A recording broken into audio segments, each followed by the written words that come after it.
Iya karena boleh ya saya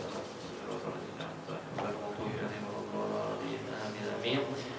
Ya Rabbal alamin. Minta Fatihah buat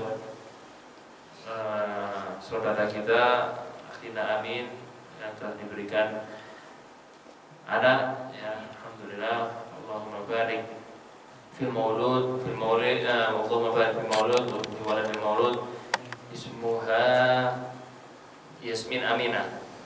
Yasmin Aminah Allahumma ij'alha min al-iyali salama warzuq wa rabbana yataqarrab alaihi bitul umur fi ta'atillah wa rasulih wa yakunu alaihi bisaha wal afiyah wa birakatuhu min ilmi nafi'ah wa hilmi wasi'ah wa taqwa wa rizqil hissi wal ma'nawiyah wa yafadha min syarri zaman wa syarri ahli zaman wa ij'alha min ibadillahi sholihin al-hadin al-muhtadin wa baran bi walidayha wa yakunu qurrata a'yun walidayha kulli sayyidil mursalin wa yuwaffiqha li kulli amalin khair wa sallallahu alaihi Muhammadin wa alihi wa sallam alhamdulillahi rabbil alamin. Al-Fatihah.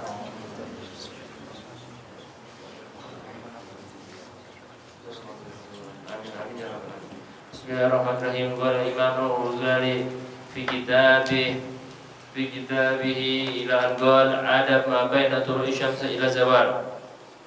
فإذا طلعت الشمس وارتفعت قدر رمح فصلي ركعتين وذلك عند الزوال وقت الكراهة للصلاة فإنها مكروهة من بعد فريضة صبح إلى ارتفاع الشمس فإذا أضحى نهار ومضى منه قريب من الركوع فصلي صلاة الضحى 4 أو 6 أو 8 مثنى فقد نقلت هذه الأعداء كلها عن رسول الله صلى الله عليه وسلم وصلاة خير كلها فمن شاء فليستكثر ومن شاء فليستقلل فليس بين طلوع الشمس والزوال راتبة من الصلاة إلا هذه فما فضل عنها من أوقاتك فلك فيه 4 حالات. الحالة الأولى وهي أفضل أن تصرفه في طلب العلم النافع في الدين دون فضول الذي أكب الناس عليه وسموه علما والعلم النافع هو ما يزيد في خوفك من الله تعالى ويزيد في بصيرتك بعيوب نفسك ويزيد في معرفتك بعبادة ربك ويقلل من رغبتك في الدنيا ويزيد في رغبتك في الآخرة ويفتح بصيرتك بآفات أعمالك بآفات أعمالك حتى تحترز منها ويطلعك على مكايد الشيطان وغروره وكيفية تلبيسه على علماء السوء حتى عرضهم لمقت الله تعالى وسخطه حيث أكلوا الدنيا بالدين وتأخذ علما ذريئة ووسيلة إلى أخذ أموال صلاة وأكل أموال الأوقاف واليتامى والمساكين وصرف همتهم طول نهارهم إلى طلب الجاه والمنزلة في قلوب الخلق واضطرهم ذلك إلى المراءة والممارات والمناقشة في الكلام والمباح وهذا الفهم من العلم النافع قد جمعناه في كتاب إحياء الدين. بسم الله الرحمن الرحيم. الحمد لله رب العالمين wassalatu wassalamu ala asrofil anbiya'i wal mursalin sayyidina Muhammadin wa ala alihi wa sahbihi ajma'in. Subhanaka la ilma lana illa ma 'allamtana innaka antal alimul hakim. Rabbi shrah li sadri wa yassir li amri wa hlul 'uqdatam min lisani yafqahu qawli. Amin amin ya rabbal alamin. Ikhwani rahimakumullah. Kita alhamdulillah berada di awal daripada bulan Rabiul Tsani, yang mana setiap awal bulan kita senantiasa membuka majelis rutinan Bahjatul Arwah di awal bulan dengan membaca maulid Nabi besar Muhammad sallallahu alaihi wasallam, yang mana kita niatkan dengan membuka awal bulan dengan membaca sirah Nabi besar Muhammad sallallahu alaihi wasallam, dengan kita niatkan agar di bulan yang akan kita lalui, di hari-hari yang kita lalui itu senantiasa rasa mahabbah kita semakin bertambah kepada Nabi besar Muhammad sallallahu alaihi wasallam, sehingga tidaklah kita melewati di hari-hari di bulan itu melainkan kita mendapatkan keberkahan dari Allah Subhanahu wa taala dan juga keberkahan sehingga segala perkara kita, sehingga urusan kita dimudahkan oleh Allah Subhanahu wa taala dan semua hajat-hajat kita dikabulkan oleh Allah Subhanahu wa taala.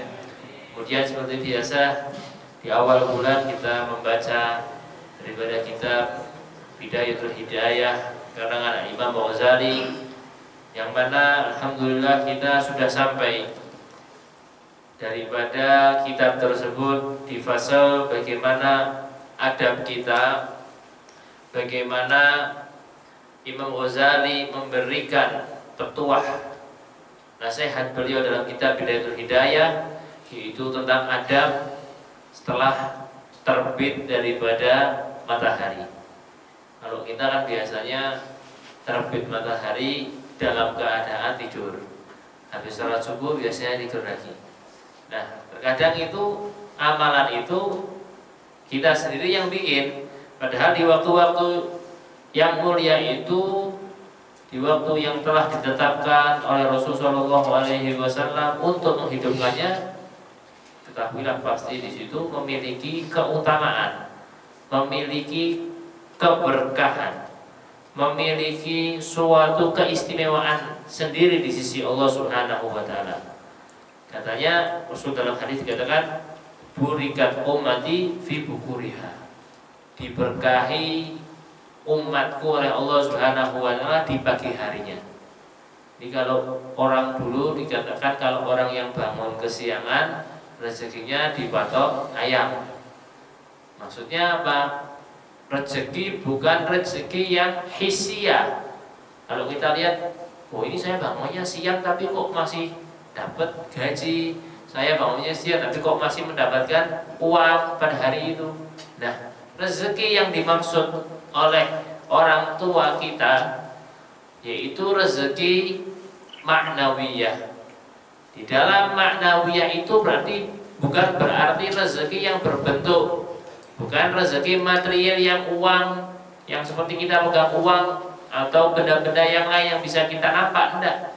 Tapi rezeki yang ada di pagi hari yaitu berupa rezeki maknawiyah. Kalau kita mendapatkan uang, mendapatkan rezeki pada pagi hari walaupun kita bangun kesiangan, kalau kita tidak bangun dan kita menghidupkan pada pagi hari tersebut dengan zikir, dengan mengingat Allah, pasti rezeki kita akan dikali lipatkan, ditambah lebih banyak dari Allah Subhanahu wa taala. Oleh karena itu kadang kita bingung, ngapain habis sholat subuh? Habis sholat subuh ngapain, kita mau apa lagi? Nah, di sini Imam Ghazali memberikan daripada resep atau kegiatan-kegiatan yang mana beliau Imam Ghazali menukil daripada tata cara dan perilaku keadaan Rasul Shallallahu Alaihi Wasallam setelah matahari terbit. Dan kitab Bidayatul Hidayah ini kitab yang sangat baik ya, kitab yang sangat bagus karena membahas dari bangun tidur sampai kita akan tidur lagi. Alhamdulillah kita sudah sampai di tentang adab setelah baina tulu'i syams ila zawal. Ngapain aja? Jadi kalau matahari sudah terbit, sudah angkat godromo, ngapain aja? Katakan Imam Ghazali mengatakan fa idza tala'at syams. Kalau matahari sudah terbit, ya, wartafa'at fi rumhin, dan sudah terbit, matahari itu terbit. Kalau kita kan subuh itu masuknya apa? Kalau subuh bukan matahari, tapi tulu'il fajar. Ya, fajar itu beda dengan matahari. Fajar itu berarti apa? Berarti itu cuma kilasan cahaya sinar dari matahari. Namanya fajar. Ya, itu namanya apa? Fajar. Bukan matahari, tapi itu namanya fajar. Nah, tulu'il fajrin itu adalah masuknya waktu daripada subuh. Ya. Nah, itu setelah masuk waktu subuh akan berlalu waktu subuh itu sampai apa? Tulu'is syams, sampai matahari terbit. Nah, waktu terbit dari fajar sampai matahari terbit itu adalah masuk waktu subuh dan keluar waktu subuh. Nah, ketika matahari terbit itu kita tidak boleh sholat. Kita itu dinamakan waktu hormati sholat. Kita dilarang untuk ada 5 waktu yang kita dilarang untuk melaksanakan sholat di situ. Salah satunya yaitu apa? Setelah matahari terbit. Ya, setelah matahari terbit. Matahari terbit itu dilarang kita sholat di situ. Yang dilarang sholat apa? Sholat nafil mutlak atau sabab al mutaakhir. Ya, kalau kita sebabnya misalkan godok, tidak apa-apa godok sholat. Kalau misalkan sebabnya mutaqaddim, ya, misalkan sebabnya mutaqaddim kita mau selain godok apa? Sholat ba'diyatul wudhu, sebabnya mutaqaddim, boleh tidak? Boleh tidak jadi masalah. Ya, sebabnya mutaqaddim. Kalau yang mutaakhir atau laisa laha sabab, tidak punya sebab maka tidak boleh di situ. Seperti apa? Sholat istikharah, tidak boleh. Sholat hajah, tidak boleh. Karena apa? Sebabnya mutaakhir. Kita sholat dulu baru ada sebab istikharah. Kita minta petunjuk. Ada petunjuk dulu atau sholat dulu? Sholat dulu. Baru kita mendapat petunjuk dari Allah. Itu namanya sabab mutaakhir. Wudu, sebabnya apa? Mutaqaddim. Wudu dulu apa sholat dulu? Sholat dulu. Wudu dulu baru kita disunahkan untuk sholat. Yang dilarang itu yang tidak punya sebab. Seperti apa? Sholat laisa laha sabab. Seperti sholat nafil mutlak. Tidak dia apa-apa nganggur, bikin sholat. Sholat nafil mutlak itu tidak memiliki sebab. Ya, itu dilarang. Ketika tulu isya. Sampai kapan? Sampai yartafi godrumu. Sampai matahari tersebut naik 1/4 atau biasanya 15 menit setelah atau 20 menit setelah matahari terbit. Ya, nah itu baru kita boleh sholat. Makanya di sini Imam Ghazali mengatakan faida tola'at syams, kalau matahari sudah terbit, wartafa'at godrumu, namanya itu kalau dalam fikih mataharinya sudah yartafi godrumu. Mataharinya sudah mulai naik sampai sebusur. Godrumu itu apa? Sebusur daripada panah. Yaitu kira-kira 1/4. Kira-kira 1/4 atau 15 menit atau 20 menit. Maka apa? Fasholli rakaatain. Disunahkan kita untuk melaksanakan sholat 2 rakaat. Ya, disunahkan untuk sholat 2 rakaat. Lah, niatnya apa? Sholat 2 rakaat di situ. Kita boleh ketika sholat 2 rakaat itu dengan niat sholat, niat itu sholatul isyraq. Sunnah dan sunnah. Karena ada yang mengatakan bahwa sholat isyraq berbeda dengan sholat duha. Sholat isyraq berbeda dengan sholat duha. Masuknya pun berbeda. Ya, masuknya pun berbeda, masuk waktunya. Tapi kalau misalkan kita sholat isyraq niatnya duha, boleh tidak? Ada yang mengatakan ulama boleh. Ya kan? Dan itu utama juga beliau duha bina ala anha hiya wa huwa mu'tamad. Yang mengatakan bahwa sholat isyraq itu sama seperti sholat duha. Tapi kalau kita mau memperbanyak sholat, ya, dengan sholat isyraq boleh tidak? Boleh. Kita niat isyraq plus ditambah niat istikharah, niat hajat, sholatnya 2 rakaat, tapi niatnya boleh ditambah-tambah. Kita dapat pahala istikharah, dapat pahala hajat, dapat pahala apa lagi? Tadi apa namanya? Isyraq, dapat pahala banyak dengan 2 rakaat sholat. Bagaimana diriwayatkan daripada Sayyidina Ali radhiyallahu anhu dalam hadisnya, beliau mengatakan karena yusolli duha 6 rakaat. Rasulullah sallallahu alaihi wasallam melaksanakan sholat duha 6 rakaat fi waqtain, di 2 waktu. Yang pertama ida asyraqat syams wartafa'at qama sholat rakaat. Jadi ketika Rasulullah sallallahu alaihi wasallam dan Sayyidina Ali sholat duha itu 6 rakaat. Kapan? Di 2 waktu. Yang pertama kata Sayyidina Ali, Rasulullah ketika matahari sudah terbit sampai godrumu, ya, lebih daripada selain isyraq itu sudah terbit, ya, waktu isyraq Itu Sayyidina Ali melihat Rasulullah sholat 2 rakaat. Kemudian wa idza inbasatat syams wa kanat fi rubu sama min janibi syarq shalla arba'an. Kemudian Rasulullah SAW sholat lagi ketika matahari sudah sampai apa? Mulai setengah.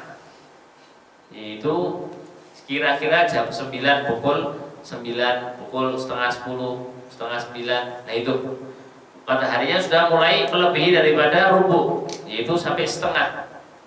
Ya, mataharinya belum terlalu tinggi. Itu Rasulullah kata Sayyidina Ali sholat lagi 4 rakaat. Jadi 6 rakaat. Ya. Fasholli rakaatain. Jadi ketika kita sudah masuk waktu isya disunahkan untuk melaksanakan sholat isyraq. Wa dzalika inda zawal waqtul karahah lis-shalah.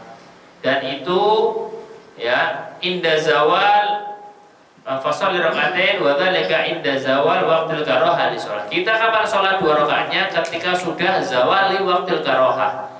Sudah keluar dari waktu yang karohah, yang dilarang kita untuk melaksanakan sholat. Kapan? Yaitu tadi ketika matahari sudah yartafi goder rumu. Baru kita melaksanakan sholat di situ. Kalau kita sholat di situ namanya karohatul tahrim. Sholatnya kita tidak sah, haram. Ya, kita melaksanakan sholat di situ, sholatnya kita apa? Dosa. Ya, sholatnya kita malah mendapat dosa. Min ba'da fardhu subhin ila irtifai syams. Kemudian fa innaha makruhatun min ba'di fardhu subhin ila irtifaati syams. Makruhat di salat karahatut tahrim. Fa idza adha, kemudian ketika sudah masuk waktu duha, ketika sudah masuk sholat duha, waktu duha, idza adha nahar wa madha minhu gharib min Rasulillah minhu gharib min rub'in fa sholli salat duha arba'an aw sittan aw thamaniyah. Ketika sudah masuk waktu duha, yaitu setelah daripada matahari mulai seperempat tadi, ya, mulai seperempat, mulai naik lagi, keadaan matahari yang mulai naik lagi, maka kita disunahkan untuk sholat duha. Berapa rakaat? Boleh 2, boleh 4, boleh 6, boleh 8. Ya, tapi kalau kita mau sholat 8 rakaat, kita harus sholatnya 2 salam, 2 salam. Jadi 2 rakaat salam, 2 rakaat salam. Tidak boleh kita 8 rakaat dijadikan satu dengan 1 salaman, tidak boleh, tidak sah sholat kita. Begitu juga 6 salam, 6 rakaat dengan 1 salam juga tidak sah. Ya. Dan itu jumlah faqad nuqilat hadhil a'dad kullaha 'an Rasulillah sallallahu alaihi wasallam. Kata Imam Ghazali, aku sudah nukil tuh, aku mengambil pendapat jumlah rakaat dalam sholat duha itu dari mana? Dari hadis Rasul sallallahu alaihi wasallam. Wa sholatul kullaha faman syaa falyastakthir. Sholat itu sebaik-baiknya daripada ibadah. Nah, ketika kita mau sholat disunahkan baca apa? Ketika kita mau sholat duha atau sholat isyraq, disunahkan kita baca Al-Kafirun sama Al-Ikhlas ketika sholat isyraq. Ketika sholat duha, kalau kita mau 2 rakaat, maka disunahkan kita membaca rakaat pertama yaitu Al-Fatihah, dan yang kedua apa? Yang kedua surat Wasyams. Wasyamsi wa duhaha wal qamari idza talaha wan nahari idza jallaha. Nah itu. Dan rakaat yang kedua Al-Fatihah dan surat duha wa duha wal laili saja ma wada'a rabbuka wa ma qala. Ya, itu menurut Imam bin Hajar. Tapi Imam Rawi mengatakan kalau kita mau sholat duha boleh sholat duha kalau 2 rakaat, kita juga disunahkan baca Al-Kafirun sama Al-Ikhlas. Itu. Kenapa kok kebanyakan sholat sunnah itu menggunakan suratnya Al-Kafirun sama Al-Ikhlas? Kenapa? Karena dalam Al-Kafirun, dalam surat Al-Ikhlas itu menitik beratkan atau isinya itu tentang tauhid. Qul ya ayyuhal kafirun la a'budu ma ta'budun wa la antum a'buduna ma a'budu wa la ana a'budu ma ta'budun. Itu tentang tauhid. Al-Ikhlas juga qul huwallahu ahad, Allahu samad. Tentang tauhid katakanlah Allahu ahad, Allah itu satu. Ya, itu tentang apa? Tentang tauhid. Makanya kita disunahkan ketika melaksanakan sholat, ya, melaksanakan sholat sunnah membaca daripada Al-Kafirun dan Al-Ikhlas. Apapun sholatnya, mau sholat duha, mau sholat kecuali duha tadi ya, ada yang mengatakan sholat duha dan juga surat wasyams. Sholat hajat, suratnya apa yang dibaca? Itu di Al-Kafirun sama Al-Ikhlas juga. Jelas ya? Itu tadi. Wa sholatu khairul kullaha. Sholat kita mau berapapun itu sebaik-baiknya sholat, sebaik-baiknya ibadah. Ya. Faman syaa falyastaghfir. Kalau memungkinkan punya waktu, kita waktu luang banyak, maka disunahkan apa kata Imam Ghazali? Falyastaghfir. Banyak-banyaklah kalian sholat. Faman syaa falyastaqlil. Kalau misalkan mau sedikit juga tidak jadi masalah. Mau banyak monggo, mau sedikit monggo. Banyaknya itu 8, mau sedikit yaitu 2. Kata Rasulullah SAW diriwayatkan daripada Sayyidina Abi Hurairah, dia mengatakan as-salatu khairul mawdu' faman istata'a an yastaghfir falyastaghfir. Salat itu adalah sebaik-baiknya tempat. Karena sebaik-baiknya tempat kita untuk meminta kepada Allah, sebaik-baiknya ibadah yang Allah berikan kepada hambanya, yaitu apa? Yaitu sholat. Ya, jadi kalau kita mau banyak-banyak sholat, afdal, karena itu adalah ibadah daripada ibadah yang afdal, ibadah badaniyah. Jadi yang pertama iman, ibadah qalbiyah, yang kedua yaitu sholat. Falaisa baina tulu'i syams wa zawal ratibatun min sholati illa hadih. Jadi ketika kata Imam Ghazali, tidak ada sholat antara tulu'i syams, ketika matahari terbit, sampai zawal, ya, sampai zawal, nanti sampai matahari masuk waktu zuhur, tidak ada sholat apapun kecuali sholat duha sama sholat isyraq tadi. Jadi kalau mau ditanya ada sholat apa aja ketika matahari sudah terbit habis sholat subuh, tidak ada sholat apapun kecuali sholat duha, dan ada yang mengatakan ditambah sholat isyraq. Tidak ada yang lain. Fama fadala anha min awqatika falaka fiha arba halat. Karena itu dikatakan kalau kita mau menambah kebaikan lagi selain sholat apa? Karena kita mau nambah ibadah lagi. Sholatnya aja tidak bisa cuma 8 rakaat sholat duha. Apa sholat duha? Kata Imam Ghazali, kalau kamu mau menambah kebaikan, maka bagilah waktumu, siangmu itu dari subuh sampai zuhur dengan 4 keadaan. Yang pertama yaitu jadi manusia ini kata Imam Ghazali dari pagi sampai siang itu ada 4 keadaan. Yang pertama kata beliau itu keadaannya paling afdal, paling baik. Antasrifahu fi talabil ilmin nafi' fid din. Yang pertama, waktu pagi hari sampai siang sampai zuhur itu waktu yang baik adalah menghabiskan waktunya untuk apa? Untuk menuntut ilmu, untuk belajar. Ya, itu paling baik waktunya. Atau untuk memberikan naf'un nas, memberikan manfaat kepada manusia. Itu adalah apa? Suatu waktu yang baik, waktu yang paling bagus kalau kita bisa. Dunal fudul alladzi akabban nas alaihi wasamahu ilman. Bukan malah kita habiskan kata Imam Ghazali buat ngerumpi, buat ngomongi orang sana sini, buat ghibain orang. Jangan kita habiskan waktu itu. Ya. Lalu ilmu nafi itu ilmu yang apa? Ilmu yang bermanfaat itu ilmu yang apa? Al-ilmu nafi' huwa ma yazidu fi khaffika min Allah Ta'ala wa yazidu fi basiratika bi uyubin nafsik. Kita kalau tahu kita punya ilmu, merasa punya ilmu yang bermanfaat. Apa ilmu yang bermanfaat itu? Katanya dikatakan ilmu yang bermanfaat adalah yang menambah ketakutan kita kepada Allah dengan ilmu kita. Tapi kalau kita punya ilmu tapi kita tidak tambah ketakutan kepada Allah Subhanahu wa taala, maka tidak dikatakan ilmu yang bermanfaat. Man istada ilma wa lam yasdad hudan, la ma yasdadu ilallah illa hudan. Man istada ilman wa lam yasdad hudan, orang yang bertambah ilmunya tapi tidak bertambah ketakwaannya kepada Allah.